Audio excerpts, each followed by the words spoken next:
కొణిదెల పవన్ కళ్యాణ్ అమ్మ కడుపున ఆఖరివాడిగా పుట్టిన అందరికీ మంచి చేయాలి, మేలు జరగాలి అనే విషయంలో ముందువాడుగా ఉంటాడు.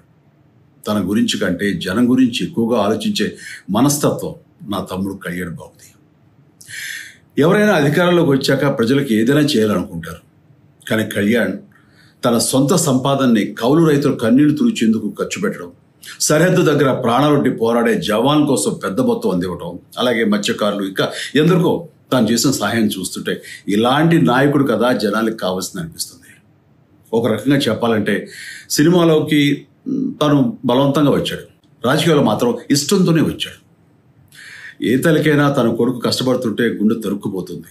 అలాగే ఏ అన్నకైనా తన తమ్ముడు అనవసరంగా మాటలు పడుతుంటే బాధ వేస్తుంది. అలా బాధపడుతున్న నా తల్లికి ఈ అన్నయ్యగా ఒక మాట చెప్పాను. నీ కొడుకు ఎంతోమంది తల్లుల కోసం, వాళ్ళ బిడ్డల భవిష్యత్తు కోసం చేసే యుద్ధం అమ్మా ఇది. మన బాధ కంటే అది ఎంతో గొప్పది అన్నాను. అన్యాయాన్ని ఎదిరించకుండా మౌనంగా ఉండే మంచివాళ్ళ వల్లనే ప్రజాస్వామ్యం మరింత నష్టం అని నమ్మి జనం కోసం జన సైనికుడయ్యాడు.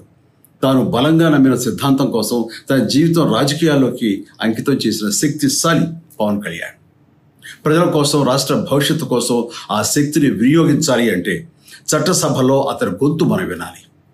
జనమే జయను నమ్మే జనసేనాని ఏమి చేయగలడో చూడాలంటే మీరు పిఠాపురం ప్రజలు కళ్యాణ్ని గెలిపించాలి.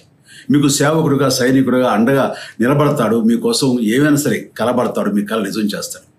పిఠాపురం వాస్తవ్యులకు మీ చిరంజీవి విన్నపం, గాజు గ్లాసు గుర్తుకి మీ ఓటు వేసి పవన్ కళ్యాణ్ని గెలిపించండి. జై హింద్.